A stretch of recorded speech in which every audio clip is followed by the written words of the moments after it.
What's up, guys? Shauna here, owner of Infinity Nutrition and Health Coaching, registered health coach and nutrition counselor.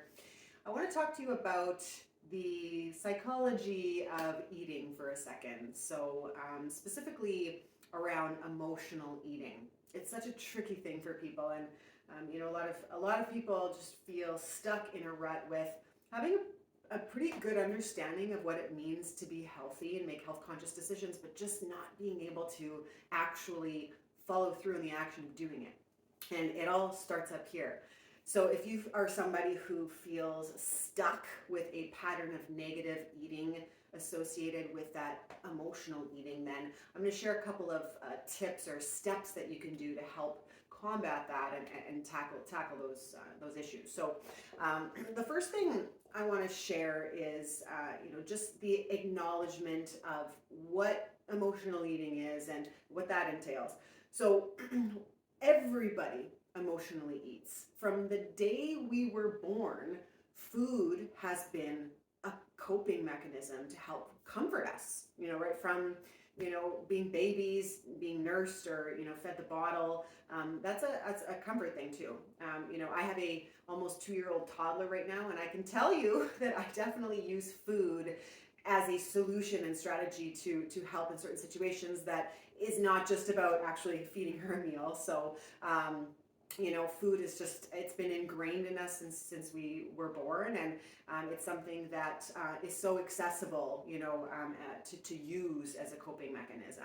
Now, the thing is about emotional eating is that emotional eating itself is not the problem. We emotionally eat to deal with a problem when we're adults. So, that is a really important thing to realize, because, if you're like, oh God, I just emotionally eat, there's something wrong with me, I don't understand what's going on. A, there's nothing wrong with you. Everybody does it, like I've mentioned.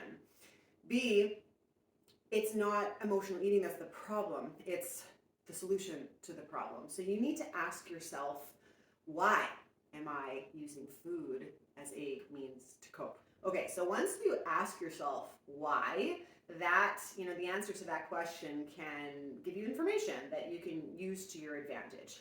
So for example, if you're using food as a means to celebrate because you're happy, well, what else can you do to celebrate when you're happy or there's something exciting going on? There's certainly a lot of other things that you can do. For me, if I want to celebrate, a victory, an accomplishment of some sorts, I might, splurge on some new clothes or get a manicure or things like that. If you're using food as a coping mechanism to deal with stress, there are lots of healthier coping strategies, exercise, meditation, things like that. So that leads me to the second step after acknowledging what's happening, asking yourself that very important why question. You want to write a list out. So you want to take inventory of all the things that make you feel really good that don't involve food. So some examples I just mentioned, breathing, meditation, getting outside for some fresh air, going for a walk, talking to a friend, venting, going for coffee. There's so many things that make you feel good. You might want to plan a trip, or you might want to plan an activity. The things that you can look forward to that can redirect you from constantly using food as a means to cope, and implement some of those healthier strategies. Okay, so the third and final tool I'm going to share with you to help you with emotional eating is being mindful. So mindfulness with food does not always come naturally, because we've been using it as a coping mechanism for so long, and we often will act on impulse without thinking things through. If you've ever been someone who opens up the fridge for the 10th time in the day, not sure what you're looking for, looking aimlessly into the snack cupboard, I know I've done that too many times to count.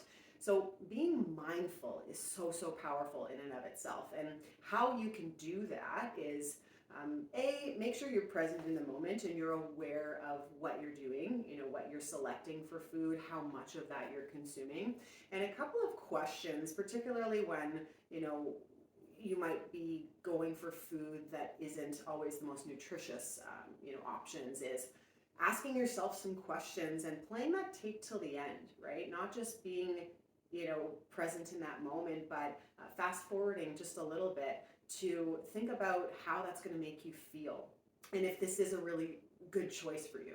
So, being mindful of that. And this is particularly important when it comes to portion control. So, if you are eating something, are you, just grazing on whatever it is you're eating and you end up over consuming food really easily? So, practicing mindfulness when it comes to portions is very important. So, a couple of those key questions in terms of how that's going to make you feel and if it's a wise choice can be very, very valuable to help you manage that piece of it. The psychology of eating is very complex, but if you start off with these 3 simple things, acknowledging what emotional eating is, where it stems from, not feeling bad about it, and realizing that it's not actually the problem. Then taking a list, taking inventory of the things that you can do instead to make you feel really good, and practicing the art of being mindful. These should help you tremendously when it comes to tackling eating head on in a nutritious, effective way. It's mind over matter, so just know that it's very difficult to follow through on the action of exercising or eating right or meal prepping or anything we want to do until we can address it up here. So hope that helps. Visit winnipeghealthcoaching.com for more information on how our nutrition counseling and health coaching services can help you. Hope you have a great day.